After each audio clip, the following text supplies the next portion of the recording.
any young girls who are listening and want to be part of this commentary space, then there is a place for you. On this edition of Play by Pod, I had the pleasure of catching up with rising female broadcast talent Hannah Davies. The Queenslander is making her mark in the AFL space. And in this edition of the show, we discuss the changing landscape of the female presence in the sports media and AFL broadcast space, and the growth of women's sport across all levels throughout Australia.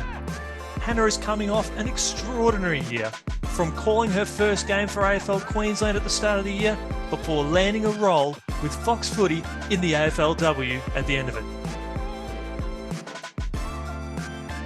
G'day and welcome to another massive episode of Play by Pod, where we lift the headset off the sports broadcast and give a great insight into the lives of some of the most elite and developing sports broadcasters right around the country. And if you're into this sort of thing, make sure you look up Play by Pod on all the sources of where you listen to your podcast. And I know I said Play by Pod, we're just plodding along into another big superstar. It is Play by Pod. We've got the magnificent Hannah Davies, who is making giant strides through the AFL broadcast space, also in the netball, and doing lots of wonderful things. Thanks for joining us, Hannah.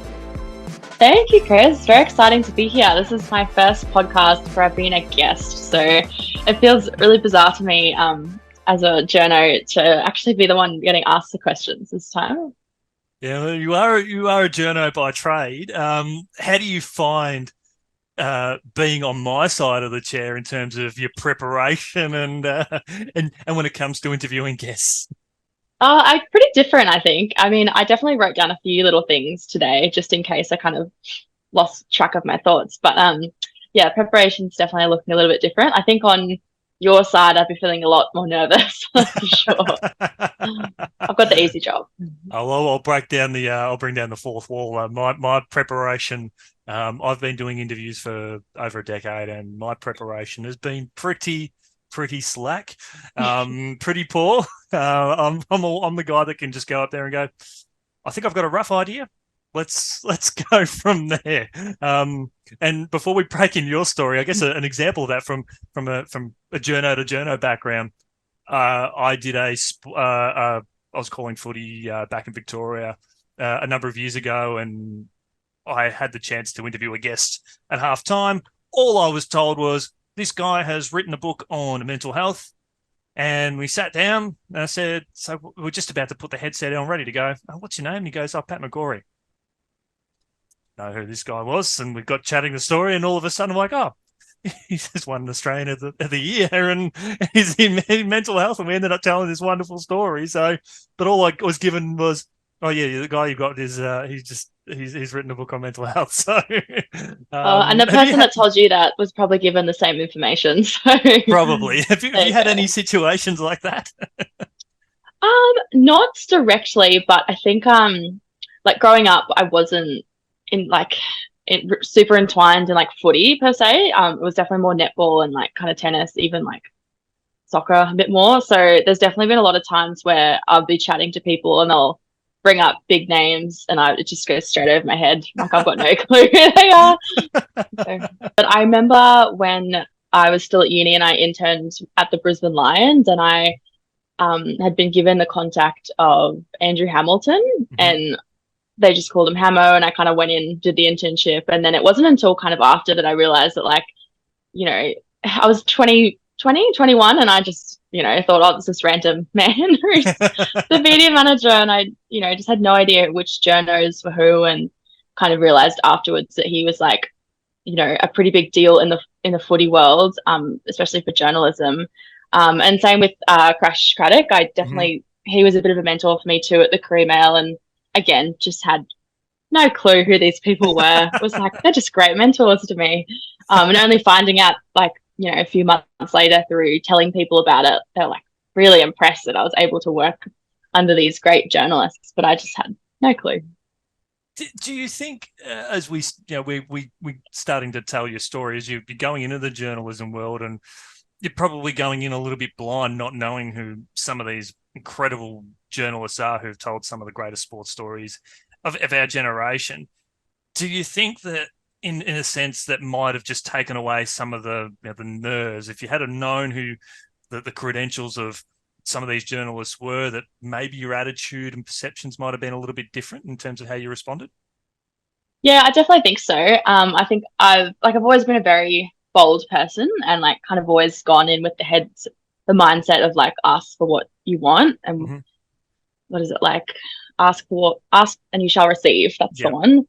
Um, so I think a lot of my confidence in those internships came from not really knowing who was a big deal and who wasn't, and just kind of walking straight up to people and introducing myself and kind of asking for advice and saying, "Hey, can you read my story?"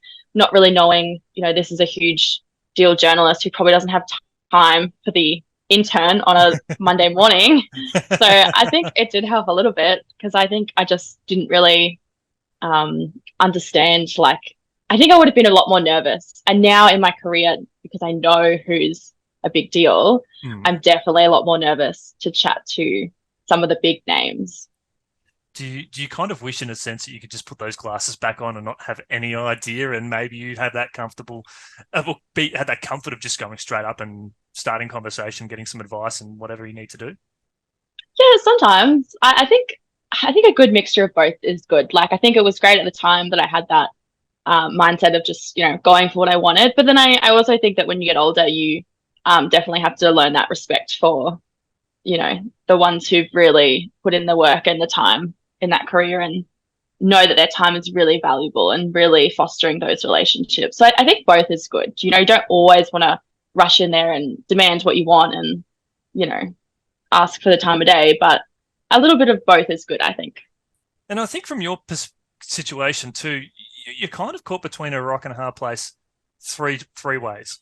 You're you're a female trying to break into the journalism world, which there are a lot of wonderful female journalists out there, but particularly in the sports space, as we know, it's a very well male dominated industry from top to bottom, all sports. That's the lay of the land. And you're going into a journalist space, and then you're in an AFL space. But those last two, very egocentric and very ego driven. There was a former colleague of mine that I used to work with in Victoria, and we sat down and we spoke about what a future in journalism looks like beyond the newspaper that we're at.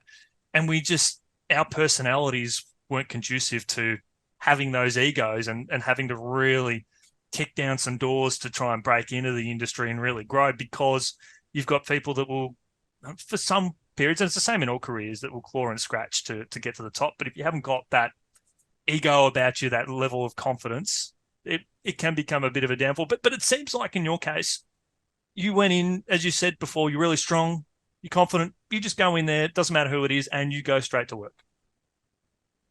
Yeah, I guess so. There's definitely, yeah, a lot of ego in the sport. I think I've been really lucky to form like closer relationships with the people that don't have the big egos. Yeah. And maybe that's just part of me. I guess I just, gravitate towards the ones that aren't don't have as big as egos and like that have made my space a really welcoming one. Mm-hmm. Um, yeah. It is quite fascinating. Journalism. I have to ask, when did the idea become more fruitful that you were like, okay, I'm going to become a journalist? Where did the idea come about? What sort of triggered it? Was it something you were watching, listening, reading that you were like, this is it, this is the path that I'm going on? Yeah, well, I always loved English in high school. It was probably my favorite subject. It was kind of that and music. And I loved that, they were my favorite teachers and just the places where I excelled. But I didn't really know what I wanted to study after school. So I actually took a gap year Mm-hmm. and went around Southeast Asia for like 3 months. And I think I just really loved talking to people. Like I really loved always like meeting new people and asking them questions and just getting to know people. So I kind of just came to the conclusion that journalism could be good for me because you get to talk to a lot of people, which is essentially, what commentary is based around and what being a journalist is based around is talking to people. So I knew a journalist at the time, Meg Patel, who works for the ABC, and she was a family friend. We played netball together, and I was lucky enough to be able to go into the ABC for a day and just kind of see what she did. She was working in radio at the time. And I really liked the experience and just thought, well, I'll just do a journalism degree or communications at QT and just see if I like it or not. And I was really lucky to come from a very supportive family mindset of, if you don't like it, you don't have to stick with it. So I just thought I'll go in there and see if I like it. And so far it's stuck. And for those who are listening in for the first time and haven't heard the name Hannah Davies before, look, you're seriously, let's be honest, you're missing out. Hannah is she's just come off, and we don't tend to time date these shows, so you can listen at any time but pretend it's like it's happened today. But in 2023, Hannah came off a phenomenal year where she started calling QAFL football in Queensland, got into the women's space, was also doing some writing for other tabloids, in particular the journalism space, got into the VFL and ended up calling AFLW. So when we've got someone of Hannah's caliber on board, we've got someone who, on paper, and I think the whole book, the whole kit and caboodle is it's a pretty big deal. So you go, okay, I want to get into journalism. What happens from there, and where are you in this part of Australia when you decide to go down this path? So just Brisbane. I've grown up here my whole life, and QUT was a local university, and I'd heard good things about the degree, so I kind of went into that. But I have to say, when I first started my degree, I didn't really think that sport was an option, and I think that's been part of why, I mentioned earlier that I didn't know who like the big names were, and I think that was a really big reason why, is because I didn't know that I could actually go into sport, and it wasn't a particularly welcoming thought when I was in uni for women to go into sport. It was very much a bloke thing, and it was more that the girls would go into news and be on camera and do those more typical female roles. So it wasn't really something I'd have even considered until I think it was when I got a job volunteering at the National Netball Championships. I think it was my first year of uni, and it was volunteer work, but I just got to head along to the state champs, or the national champs, sorry, and just write match reports, which was so much fun, and I just loved that. And netball came pretty natural to me, so that was a really great space for me to be in, and also a very female space, so I felt really welcomed there. But that didn't really progress too far. And it wasn't until I did my internship at the Courier Mail that I really started writing sports articles. And I think it was Luke Turgeon. He's still the sports editor there, and he was a really great mentor for me. He was the first male that I'd had who'd actually really welcomed me into that space of sport, that didn't kind of turn me away and say, look, we've got too many people wanting to get into sport. He actually was like really happy for me to write stuff for him, and really took time out of his day, like several times a day when I'd be in there, to give me feedback on my writing, and never kind of shut down any of my stories, only ever workshops them if they needed workshopping. Yep. So yeah, that was the first time that I was properly able to go into that sports space. Wow. I think that's wonderful, and for Luke to be able to do that as well, because at the end of the day, if he can help you grow as a writer, that lifts the quality of the paper as itself. I think it's the same with anything. When you're sort of at the top, if you can help mold and develop and strengthen those who are a level or two below, it improves the level of quality of the overall product tenfold. And I think Luke's sort of doing that, putting any ego aside. But I think when you're in that situation too, you do get a lot of pride of being able to share something and see how other people can sort of take to it. Yeah, completely. Both him and Crash were really awesome in that space, really opened me, into sport. And Luke was actually the one that said to me not to pigeonhole myself into women's sport, which was kind of an interesting concept because, working in journalism, you definitely feel, for me personally, more comfortable in female sport. And I still feel that way. And there's a different passion that I have for women's sport than I do have for men's. But he did kind of remind me that you don't have to just do women's sport because you're a woman. And I think more so he just meant that, we need women in men's sport too. So that could be you if that's what you want.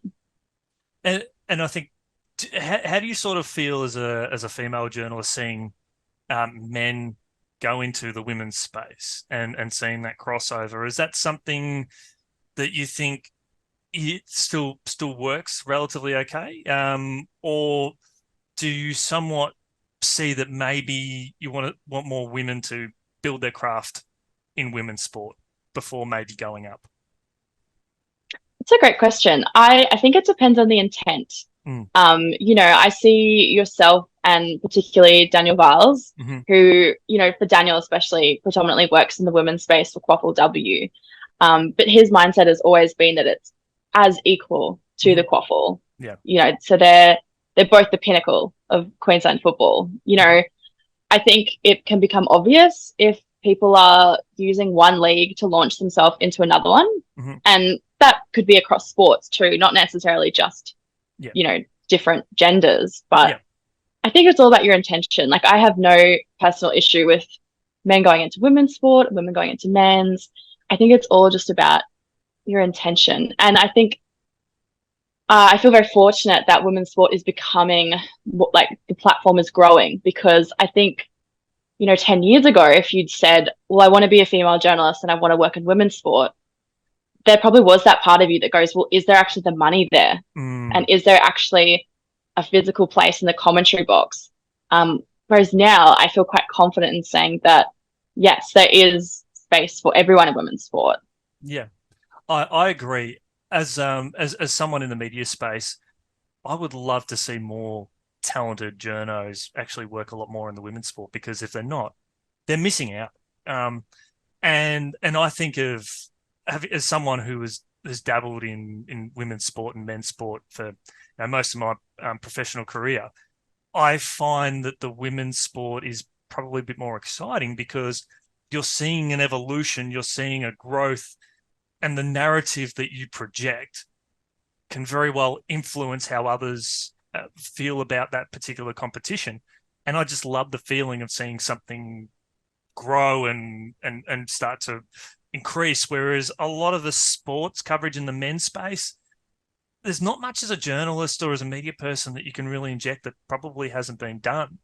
And I just think that every time you get involved in the women's space, it's just something exciting. You're going to see something special and memorable that you're not going to get anywhere else. I just think it's just incredible. And I'd love to see more people, spectators and whatnot, invest, but even more journalists who go, look, there's a serious opportunity here to help play a part in the next big chapter and what this particular sport in the women's space has. Yeah, completely. I think the two sports, men's and women's sports, are inherently very different. Yeah. And the storylines you see in women's sport, as you kind of alluded to just then, Chris, are really different to what you get in the men's space. And the people are different, and the way they talk about the sport is different. So, yeah, for me, like, something I love about the women's sport is that I think because, and particularly in AFLW, because the girls and the women haven't grown up in the same footy world that the men have, their media training is different. Mm-hmm. And it's not that they're less media trained, because they still speak very eloquently and very confidently.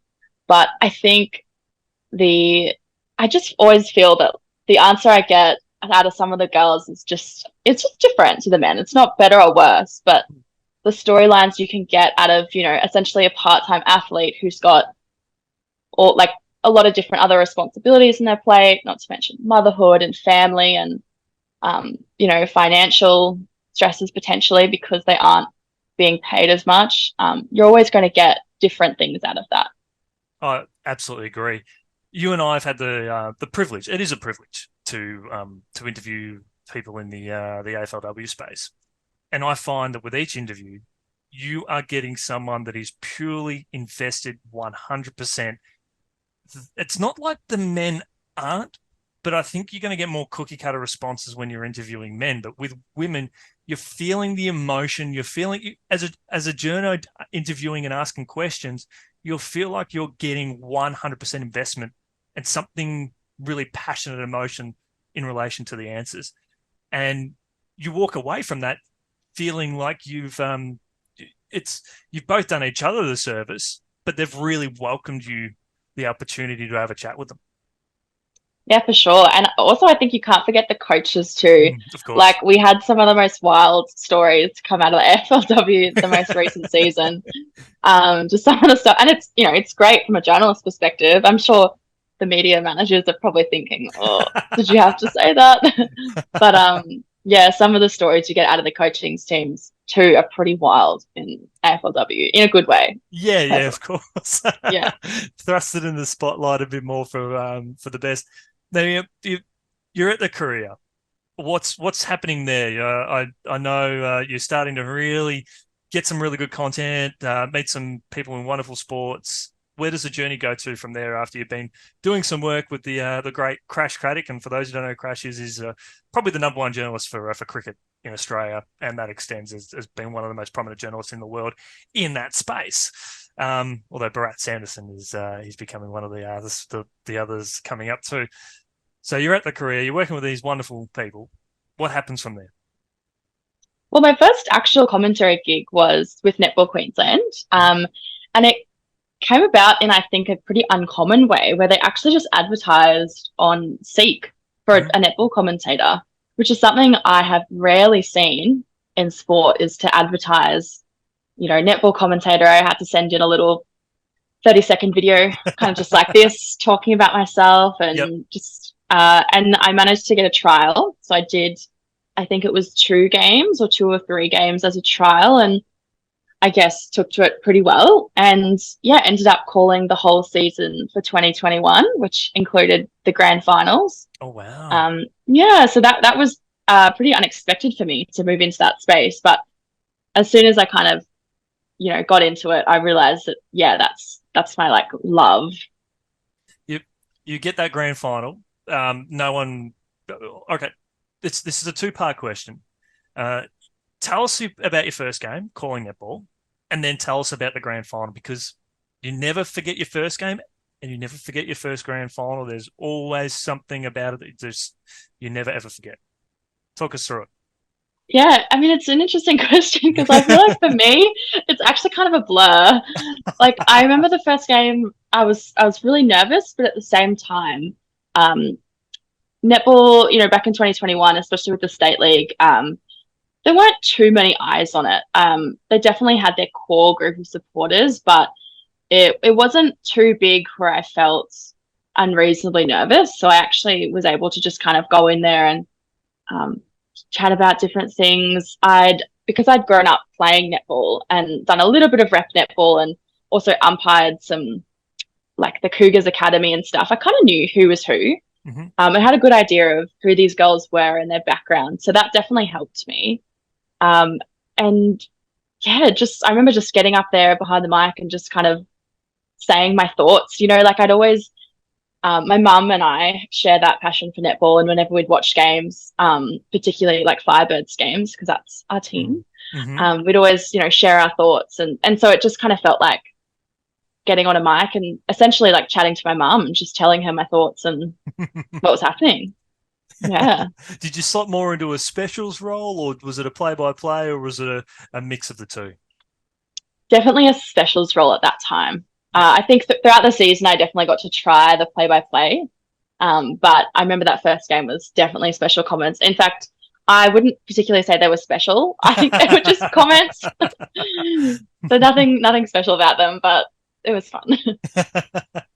Did you remember much about that grand final, the day, the build up, and I guess the game itself? Yeah, it was so exciting because we were at Nissan Arena at that point on the show court. There was definitely a bit of a crowd. It was just very exciting. I was still doing special comments at that point, Mm-hmm. but I had a whole season behind me at this point, and I was fortunate in that first year to be able to call 2 games a week every week. Oh wow. Because yeah, the way the Sapphire Series worked in 2021 was that you'd have a double header every week. You'd have, I think it was a game from the Ruby Series, so the second tier league, and then you'd have a game from the Sapphire, which was the top tier. Yep. So I was just getting so much practice into me. But yeah, by the time we hit that grand final, it felt really awesome and it was a great game. I remember feeling, yeah, really happy with it, really excited. And you never ever get sick of being involved in that space, do you? The grand final is No, something not at special. all. But But I do have to ask in that sense, you're doing 2 games every week. I'm not sure offhand how long the season is, but do you get to the grand final and you sort of go, I'm not going to be disappointed when this last game is over because it is a long season, so to speak? You know what? Not in that first year. Yep. And I definitely had that feeling this year. I think you knew that, Yes, Chris. yes, yes. And the thing about netball is that it's shorter. So your games are shorter. There's less players. So there's less content that you have to be thinking about. Mm-hmm. And also the season itself is a fair bit shorter. I think it ended up being 14 rounds. Yep. Which is a lot shorter than what footy can be. And there was less travel involved. So the mental load in that first year was significantly less than other stuff I've experienced. Not to say it was better, but it was just, there was less of it. So no, I actually didn't get to the end of that. And I wasn't, I think I was disappointed because I was just loving it so much that I was like, oh, I have to wait a whole like 6 months now to do this again. You're starting to hit your straps and you were thinking, yep, I'm really finding that sweet spot at the moment. I want to keep capitalizing on this. Yeah, pretty much. At the time, you were the doing work as a journo as well. How did you find writing and then calling and combining that with it's a massive workload in itself because you're doing a lot of sort of after hour stuff with your calling, but you're juggling all these things in the air. Did it get a little bit tiring in a sense of trying to be able to keep your foot on the pulse or finger on the pulse while trying to manage a life away from that? Well, at that point, I was actually still in uni. I was in my last year of the degree, and I still worked part-time. I think I was working at Coles at that point. Yes. But I don't remember being too exhausted at that time. And it's interesting to reflect on that because particularly this 2023, sorry, forgot what year we're in, I did feel that exhaustion. But I don't know what it was about that year. I think it was just so exciting and something so new to me. And I was lucky to have, a couple of part-time jobs that I could really manage around commentating, that it didn't feel exhausting. And I also, being in uni, the pressure to write your assignments is very different to working full-time.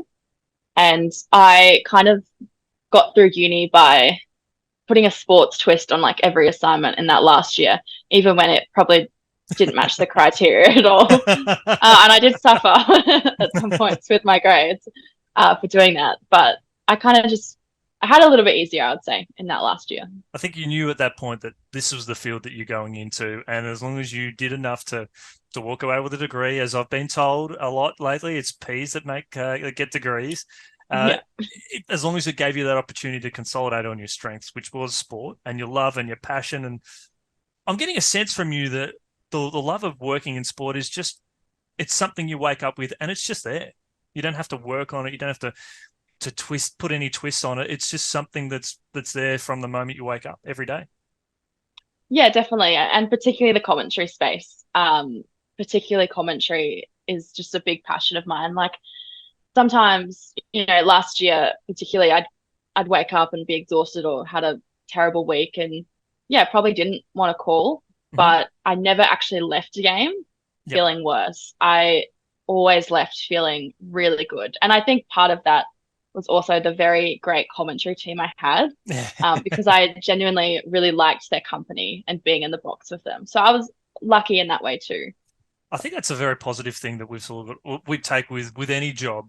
When you are burning the midnight oil, so to speak, you do focus on the team that you're with, and that kind of gets you through. So you've got a job to do, but you're doing it with people that you have a good relationship with. And I think even if you go in there, if you go to the ground and you're feeling, or the court or wherever, and you're feeling a little bit exhausted, disinterested, but as soon as you see that company, you find that sweet spot again, and away you go. Absolutely. So you fast track to I guess over the last couple of years, and I'll talk out of school. When I was doing some work with AFL Queensland, I remember getting a phone call. I can't remember. You rang me, I rang you, whatever it worked out, around grand final, and we talked about you getting involved in the men's space, coming along and being a part of the day. You were in that sort of place where things were starting to change, they were starting to evolve. I think you'd, am I right in saying you went down south for a bit and you've come back? Yeah, That was a chaotic year, 2022. Talk us about what happened there and what ultimately led to you becoming a part of the commentary team in Queensland.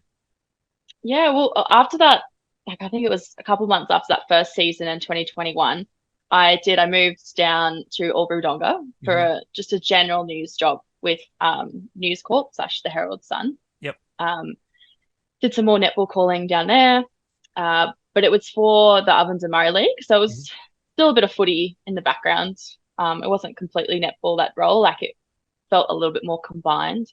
And then eventually I got a promotion to be a full-time sports journalist on the Gold Coast.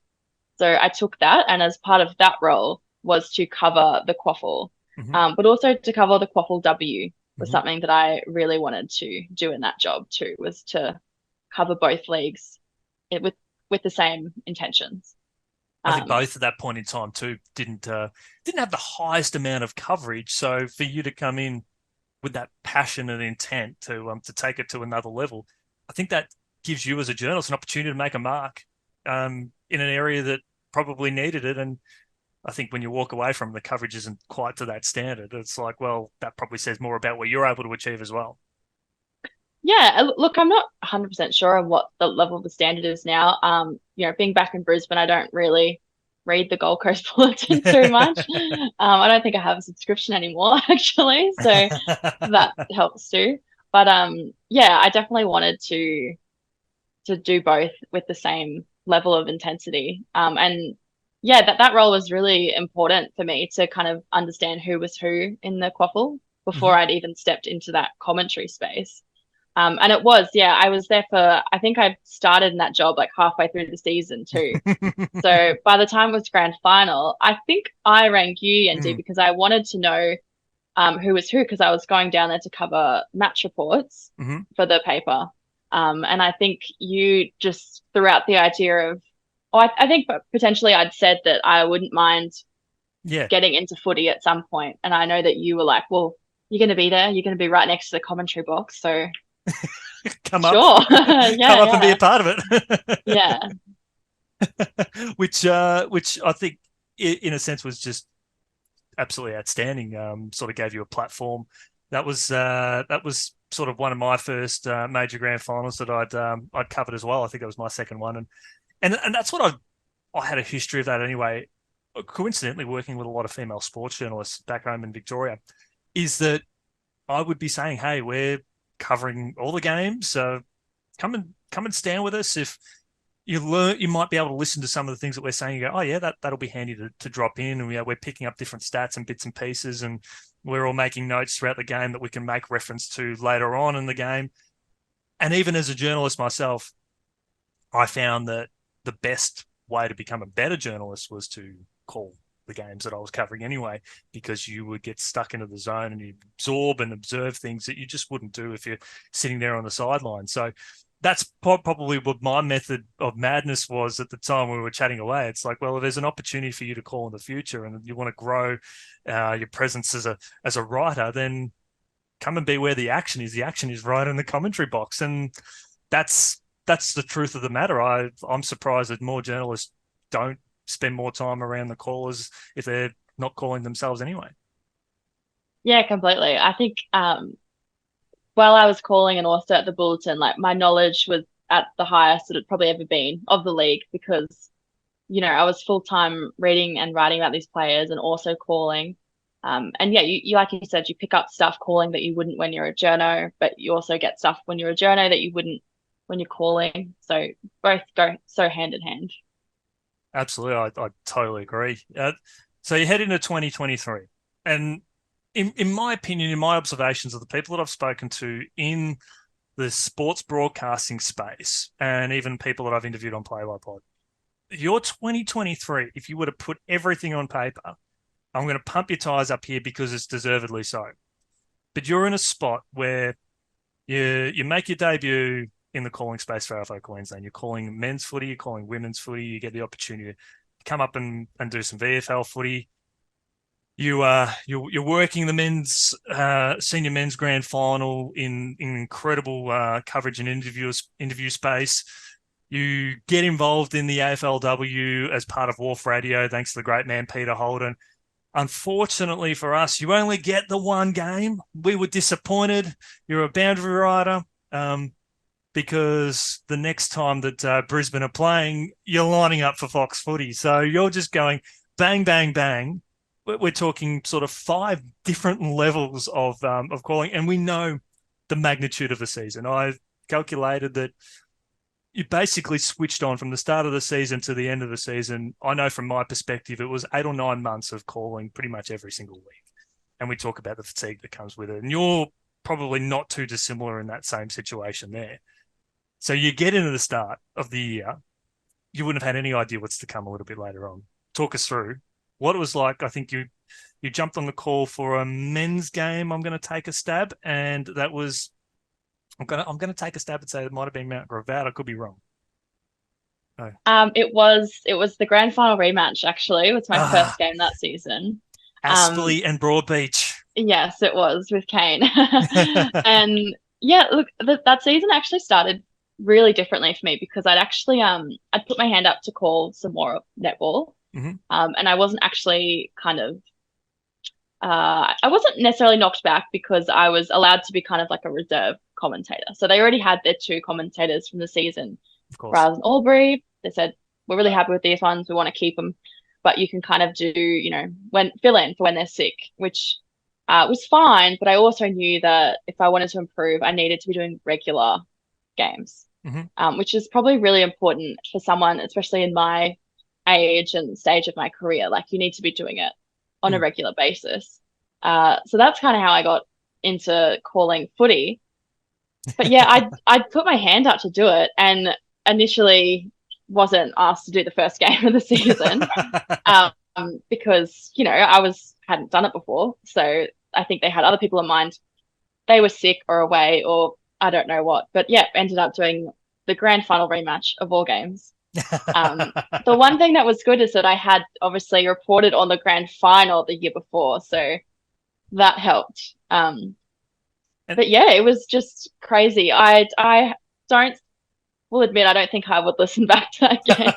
I don't think it was particularly good, but that's all right. Now, the result of the game was probably the most extraordinary result of the 2023 season at AFL Queensland in the senior men's space, because while we saw, an upset to a degree, Aspley beating the previously undefeated reigning premiers Broadbeach in the 2022 decider, and Aspley coming away and winning, they couldn't split them. They couldn't be split. In round 1, it was better than the grand final.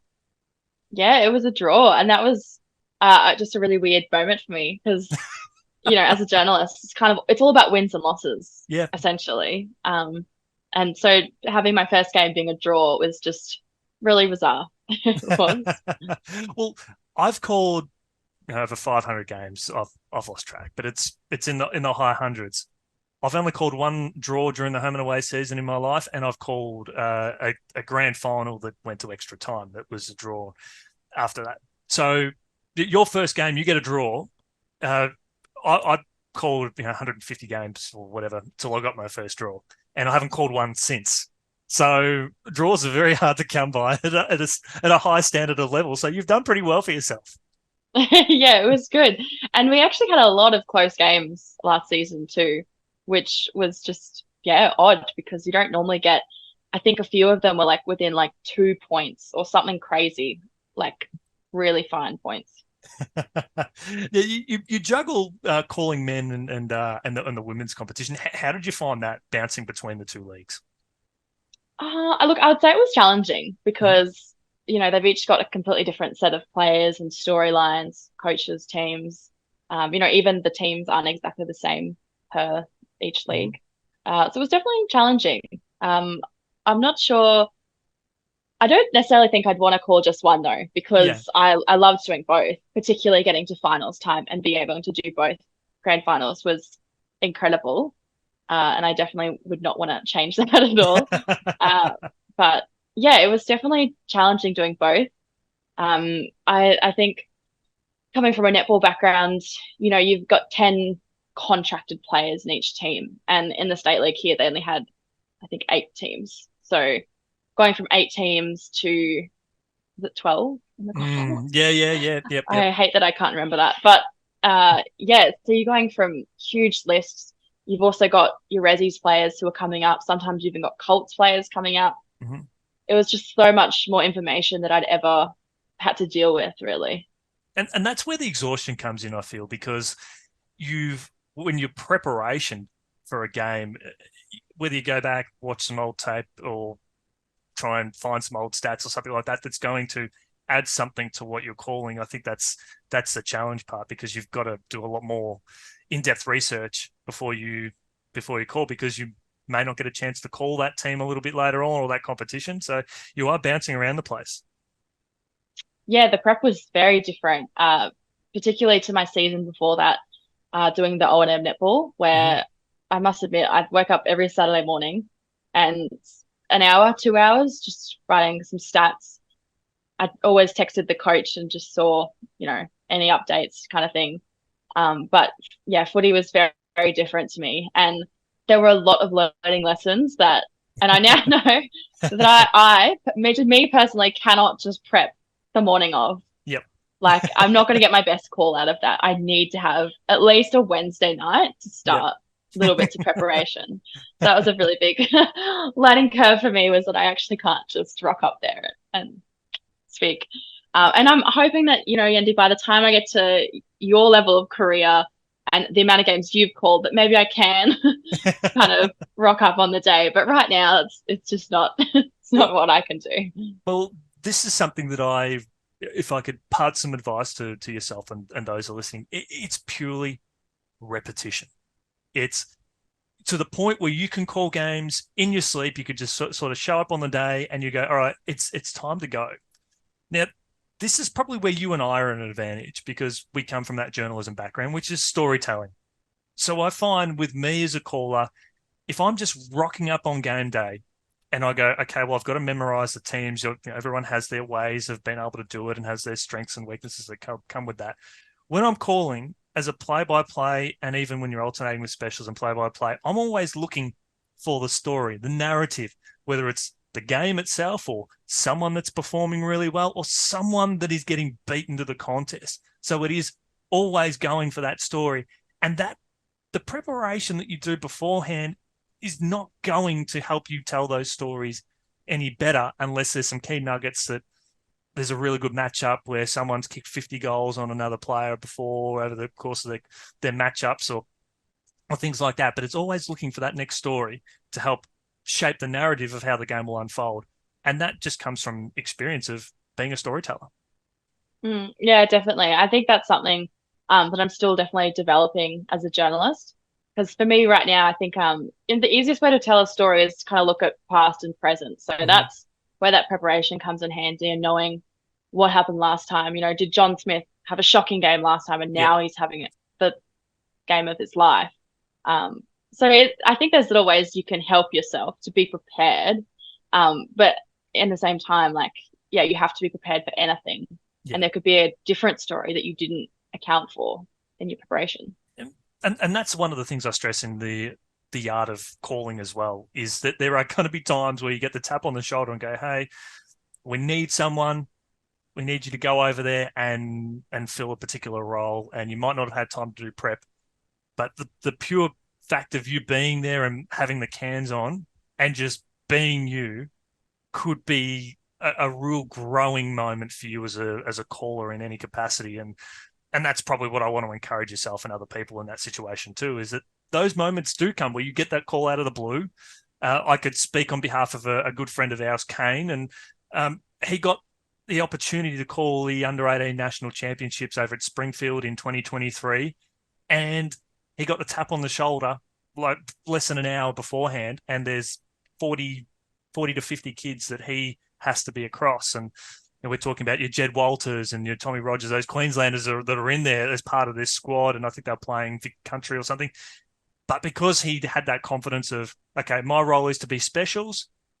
I've done that many, many times, hundreds of games. I'm just going to go into this mode and I'm going to do what I can do.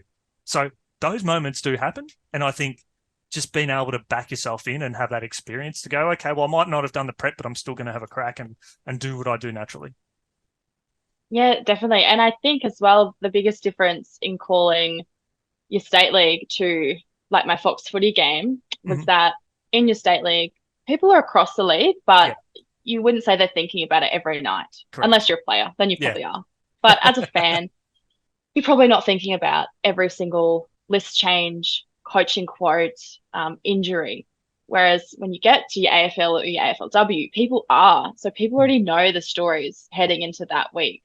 So I think that was really different for me because I couldn't really rely on past as much because firstly I was on the boundary, so up in the box in Melbourne, they were already covering that stuff. Yep. So for me, my role there was really to go with what are the stories of right this moment. And I couldn't really rely on past games because once that first whistle blew, they were relevant. They'd already been discussed in pre-game. Journos have been writing about it all week. So it was just about what is happening right now. And I remember you've got good memories of that day. I want to backtrack a couple of weeks earlier. You're jumping on the mic for Wharf Radio, the great man Peter Holden. So thanks for listening in, Pete. With his work in women's sports. You're sitting on the boundary. It's Brisbane and Collingwood. It's packed to the rafters. It's Saturday night football. And we organise for you. You're going to go in and interview. Now, I think it was something I was pretty proud of with the way you handled it personally and talking about this on the podcast. But you were like, no, I've already spoken to this person. We're going to do that. And the next thing we know, we are in the Collingwood change rooms. They've had probably their biggest win since whenever. They've upset Brisbane, who ended up going on and win the premiership. The place is going nuts. And then you go, oh, you said to me, oh, we're interviewing Hannah Davies. I'm like, wow. And the magic sort of happened there. What was that like being in the rooms? I can speak from my experience. I thought it was a very surreal opportunity. But then you're in the rooms too. You're recording it. Everything's just going absolutely incredible. And then you're interviewing Brie Davey. Talk us through that. Yeah, that was unreal to put it really honestly. That was very cool. I tried to tee up with their media manager to get an interview after the song. Yep. So it was kind of a bit of luck that we managed to get in there, and I think I was literally like right next to the huddle. I think they were all so excited that they'd won, they couldn't give an F that we were right there with them. They're like, come on in, sing it if you want to. People are pushing us into the rooms, aren't they? Yeah, so that was very cool. And that interview with Brie was also a really special one for me because I think I had a few questions in my head, but when I actually got there and kind of looked at her, I just rolled with the emotion she was feeling and the emotion I was feeling too, because even though, Lions are probably my first team, I was also, as a sports lover, ecstatic for the girls to get this huge upset. They'd had, I think, a bit of injury in the mix too. And so you could just see the emotion on Bree's face. It was just like pure elation. And that was really easy to bounce off because if you allow yourself to get really excited too, then the questions just come very naturally, I find. Yeah, and it becomes more authentic. It's more genuine. And realistically, Bree is one of the best players in the AFLW competition, the captain of the footy club, and what that club represents. You can't help but be absorbed by just how spectacular that is. Yeah, you get that interview out the way, and fortunately, it goes live to air just by pure coincidence with the technology front of Wharf Radio, which is a miracle in itself, to be fair. A couple of weeks later, you're lining up on the boundary for Fox Footy for Brisbane Adelaide, 35-degree day. It was horrendous. What happens? What do you flick some of your tape across to somebody, or do you get a phone call? How does that happen that you're calling or you're being a boundary rider for Fox Footy? Yeah, it's kind of a funny story. I, through my internship with the Lions, had developed some really good relationships there. And, I'd been reporting on a fair few of their games that season. So I knew Nick Brown quite well. And we're in touch fairly often about various footy things happening. And he kind of messaged me out of the blue one day and just said, I think it was actually maybe a Tuesday, and the game was on the Saturday, and he just said, "Oh, hey, can you send your show reel to Fox because they need someone?" Um, and the opportunity had come up because Fox had reached out to Nick, and they'd wanted Zorko to do the game, Oh, of who course. coincidentally was getting married that weekend. So congratulations, Zorko. Um, and so Nick very kindly recommended me, and had obviously seen what I was doing with the paper and in the commentary space. And so I had been so slack with getting a show reel together because well, I never thought that this would happen, Yeah. firstly. So I just thought, oh, Particularly in I'll your just first do it. year. Yeah, I'll just do it at some point in the off season and I'll just have it ready for next year. So I'd been messaging Ben Grimes, who works at AFLQ and has been doing heaps of great stuff in the videography and photography space. Mm-hmm. And I'd messaged him like a couple of weeks before and said, hey, like no rush, but I think eventually I might send you some footage if you wouldn't mind editing it up. And he was like, yeah, that's all good. So I'd been slack and I hadn't sent him a thing. And then that night I was like, hey, I'm so sorry. This is like so last minute, but could you please edit up the entire show reel tonight? He was so great. He was going to a Coldplay concert that night or Oh something. my goodness. I can't remember who it was, but I was off to a concert that night and he said, yeah, look, I'm starting it now and then I can probably finish it off when I get back. And I was like, oh my God, like, thank you so much for this, for doing this. So managed to get that done in like a night, sent it across, and then they obviously liked it. So I got the call up and yeah. So you're out there on the day, 35 degrees. It was just a wonderful day for us callers in the commentary box, sitting in the aircon while you're out there getting paid to cover the action on one of the biggest games of the season, of the home and away seasons, Brisbane Adelaide. Talk us through what happens on the day. What time do you have to show up, and how the rest of it unfolds in the lead up to going live to air. Yeah, I think I was there 4 hours before the game by Mm-hmm. memory. I remember I got there at midday, and I think it was a 4 p.m. game, Mm-hmm. if I'm right. So 4 hours before the game, I had a few stats of my own, some preparation. But yeah, I just got to kind of turn up, and I think the best thing about working with that team at Fox, and I'm sure it's the same week in, week out, but they were just so supportive. And I'd been honest and said, yeah, I'm pretty nervous. So Of course. they definitely accommodated for that as well. I think a really special moment for me actually was when we had the producers meeting. So the producers there and the other callers for the day. And Kelly Underwood was the lead caller for that game, who I'd met at a broadcasting development opportunity in Melbourne, maybe a year before that. Mm-hmm. And she knew who I was and stayed back on the call just to essentially give me a bit of a hype speech, which was very cool because I was so nervous. But she was like, I know you're feeling nervous, but you'll be fine. Just smile lots, keep your questions concise, and just gave me a bit of confidence in myself. So that was a very cool moment and definitely helped set me up for what I was really happy with as a game. So you get on the microphone for your first time. Obviously, that first time's going to be, you get a little bit of nerves that come with it. But did you sort of slide into that flow of this is just another game of footy and I've done this before?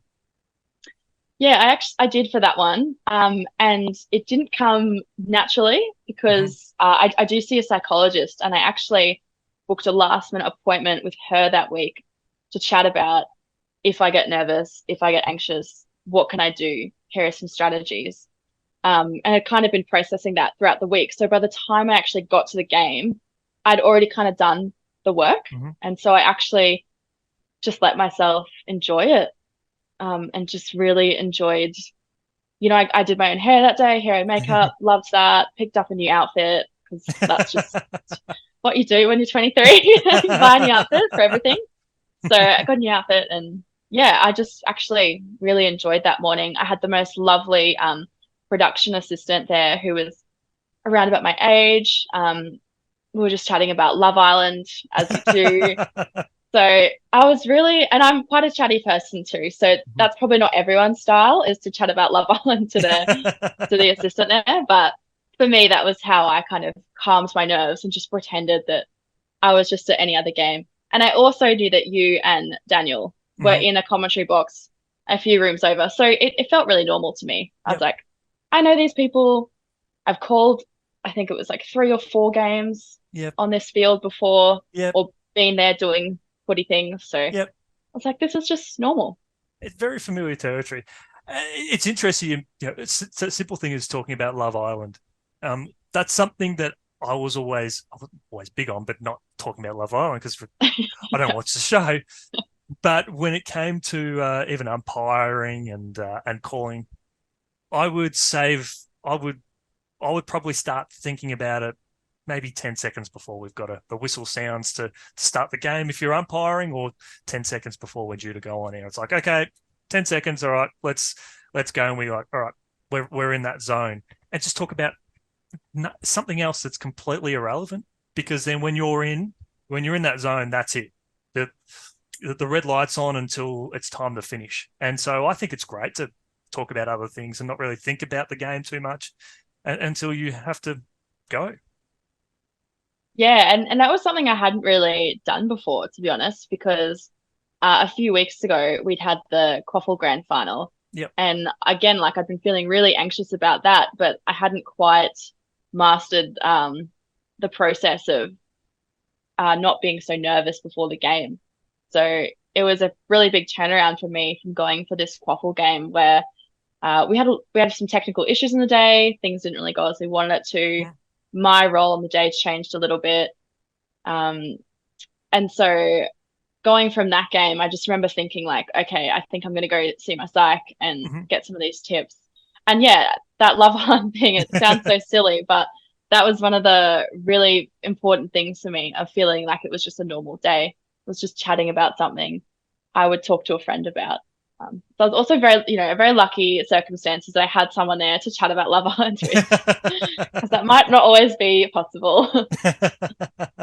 It's also super important that over that period too, you had an experience that it was challenging, but you were able to adapt. And when the microphone was on, you went to work. And when when the circumstances permitted you to do that, you went to work. So I think that's just something that we all come across in our broadcast career, that things are not going to quite work out like we hope, but as soon as it's our time to go, we go. Yeah, that's been something that's definitely been a challenge for me, to be honest, is like flicking that switch and putting on that broadcast persona and kind of shutting out everything else that's happening in your life or Mm. off air. I Yeah, think yeah. my first couple of seasons, everything had been pretty cruisy. Mm. Like nothing had really gone wrong. Everything had kind of gone to plan. So that was a really good learning experience for me, Mm-hmm. was like how to react when things don't go what you thought they were going to go. Mm-hmm. And also, yeah, it is really tricky, I think, to kind of feel anxious or emotional or upset, but still have to do your job, because at the end of the day, there's still 60 minutes of the game Of left. course. So you can't just leave or you can't just walk away. So you have to be able to um, use, I think, mindfulness kind of techniques and get back into the zone. If you are a fan of this sort of thing on Play by Pod, make sure you check us out on all of the podcast streaming platforms. Also, check us out on Facebook and Instagram as we look to dive more into the storytelling of some of the great broadcasters, elite and emerging across the country, as we look to share insights and developments and share stories like we are with Hannah. Now, the big point that I sort of want to talk to you about today is, and we've already touched on it already, but what is it like for a woman or female competing in a male-dominated sporting space, such as the AFL? Give us a little bit of an insight what that's like for you. Yeah, it's challenging, I think. But even in the last few years, it's really changed for me. I think in the first year or so, I didn't really know that there was like a space for women, especially to come into a male sport like AFL. Um, but I've been really lucky, as I've said earlier today, to have been around men who welcomed me into the space and felt that I was, worthy of being there. But in saying that, it's not always like that. So Of course. I definitely rave about the incredible people that have made it a great space. But truthfully, some games haven't been as good as others, or certain journo jobs haven't been as good as others. I think last season I got asked if I was lost when I went to a commentary box, which at the time I didn't really think about. And then I looked back and was like, would you have asked me that if I was a male? Probably not. And you also, as a journalist, you do get different responses, I feel, out of some men than you would others. I think players, being that generation younger, I've never really had a player that's treated me differently, because I do feel like as the generations get younger, seeing women around sport is just becoming more normalized. And as well, the blokes playing now, it's very common for them to be training alongside or in the same workspace as female footy players or female athletes. But I have noticed potentially in the older age groups that sometimes the responses I get are a little bit different. Not worse. I've definitely always had respect out of people I've worked with, but the answers you get are a little bit different. And I have, had some coaches say to me, like, a little bit of surprise as to that my questions were good. Yeah. And, it's hard to know because potentially they just really did think they were great questions. But part of me does wonder, were they just shocked that a woman could ask them such insightful things? There's definitely little moments where you question things. And it is interesting that you say that too, because throughout my career, most of the journalists that I've worked with and worked against have been female sports journalists. And there's a great friend of mine, Tara Murray, who for mine is one of the best journalists, sports journalists in metropolitan Melbourne. Take that to the bank. When I was working at AFL Goldfields, then I needed someone to do some video content with me across football and netball across multiple competitions. Tara and I used to go head to head. We were opposite newspapers, and I'm like, okay, now that I'm in neutral territory, I need the best journalist, sports journalist that's going to give me the best insight. Bang, Tara, I need you, and she delivered far better than what I could have done. It was even today when I come across journalists, a lot of the media ones, they're just a lot of sports media ones. They're female journalists. I just have such tremendous amount of respect for them and the way they ask questions and the way they present themselves. I just find it to be phenomenal. And for me, I feel more comfortable being around them, whether I'm a journalist as well or just listening in to seeing how they go about business. Yeah, and it's interesting you say you feel more comfortable too. And I'm not sure if that's if that comes from your own personal experience as journalists, or if, maybe that's a little bit that people generally just feel quite comfortable around females. We do tend to be very empathetic and really considerate people, particularly in our journalistic approach, I would say. So yeah, it's interesting to hear that. Well, my first editor was the great Ange Crawford over the Midland Express.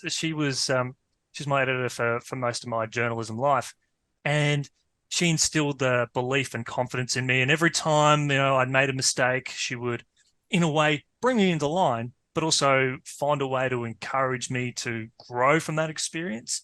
And so, in a great mentor role, she helped develop me and gave me the opportunity. She saw the strengths that I wanted to consolidate in, and she really bought into that and really helped push and encourage that. So my personal experience comes from a place of respect and growth and development in a career front. So that's kind of been my experience around the female journalist space, is that I've been able to grow a lot greater around them and under them. Yeah, and it's interesting that you've been able to have some really great female journalist mentors, because for me, and just by the jobs I've had, I haven't had as many, particularly in the sports space. They have predominantly been men. And until I went to the Gold Coast Bulletin and coincidentally was sitting next to Emma Greenwood, who is News Corp's netball writer and a very, very respected name in journalism. That was kind of the first female mentor I'd had where I could see a woman doing the stuff I wanted to do. Um, and I think that was really inspiring for me too. And as well, someone that's been on this podcast, Jess Webster, has from afar, because she obviously moved to Melbourne, so I haven't had a chance to kind of interact in person, but from afar, she's definitely been someone that I've really looked up to. And definitely same with, I mentioned before, but Kelly Underwood, these females who've broken into spaces that are traditionally for men, and have kind of made them their own. You're heading into a big 2024. Just in brief, you sit down over the summer. You've had a chance to step away from the microphone, which in this time of year, it's a very quick turnaround. Probably 3 months between gigs on the microphone. What are the goals that you might start to set yourself this year that you might want to have a crack at and see what you want to accomplish? Yeah, look, it's a great question. And something about me is that I have to manage my own goals. And, if I had said to myself, I wanted to make Fox Footy by 2023, I probably that would have been insane. Yeah. And that's not really a goal. It was something I had in my mind, but I think at the same time, I was like, well, that's just probably too much pressure on myself. So I think for this year, I really just want to keep developing in that space of the state league. I think moving into my first year of doing footy, I've realized that I do really love this space. And I do love netball too, but I do feel like right now for me, there is a lot of growth I can do in the footy world. And I definitely want to lean into that as much as I can. Do you want to sort of move more into the play-by-play, specials, interviewing, or do you want to mesh it all together and become the master of all three art forms? Look, I think I love to do everything. I think my favorite is probably interviewing. I think that's just something I love, and like doing that boundary role where you get to be on the field talking to the players. I mean, there's nothing to me more exciting than being on the field. Like that's kind of where it is. Like that's where the excitement is. You're talking to the players, you're talking to the coaches. Like that's for me where all the excitement comes down to. But I do love the other roles too. And particularly in netball, I love that play-by-play role particularly well. I'm probably more confident at it in netball than I am in footy right now. Not to say that I wouldn't do it in the future for footy, but I do know that might take a little bit more time. Special comments is also a really fun role, and that's where I can definitely grow in the most, I think, this year is learning and developing that role. But yeah, I think I definitely would love to do another VFL game. I got to do one last season. It would be nice to do at least one more this year. And, if there is opportunity to do more AFLW with Fox or similar, I think that would be the top goal. If I could have anything, it would be to do more of that. But I also know that is a highly competitive space, and sometimes you do just have to kind of wait out your turn. So I'm not going to go too crazy yet. We also keep in the reality too is that you are at the very infancy of the broadcasting journey, and you're pushing into year 2, and I think with what you've achieved in year 1, it's with something spectacular. And that's something that's a platform. You've had a taste for it. I think you've come out of there, and they're all learning experience. So you can really grow and start to consolidate your strengths and build up and improve on some of those weaknesses, which will continue to carry you forward in the coming years. Yeah, definitely. I think I have so much to learn still, and in a good way. Like there's so many different parts to my game that I just kind of can't wait to develop. And I really do think that this space in Queensland, I know you're a big fan of Queensland commentary, Very but so. I think this space in Queensland for me right now is the best place to do it. Yeah. I totally agree. If you are a fan of these sorts of things here on Play by Pod, make sure you check us out on all the streaming platforms, the podcast platforms. We're looking at iHeart Radio, iTunes, Spotify, and Amazon Radio and Pocket Casts. Make sure you check us out on YouTube as well. You can check the videos out of our interviews, and you can check us out on Instagram and Facebook at Play by Pod. Hannah, it has been an absolute pleasure having you on board as part of this edition of Play by Pod, and can't stress enough that we are all excited to see what you're able to achieve coming into the next 12 months period on the back of an electrifying 12 months that you've just had. I think the journey for you is only going to get brighter, and given your drive and enthusiasm, leaves a lot of excitement on the table that we can see you enjoy over the next brief period. Thank you so much. It's been so much fun to be on here today. And I do just want to say, if there's any young girls who are listening and want to be part of this commentary space, then there is a place for you. And that place is here if you live in Brisbane. So get in contact.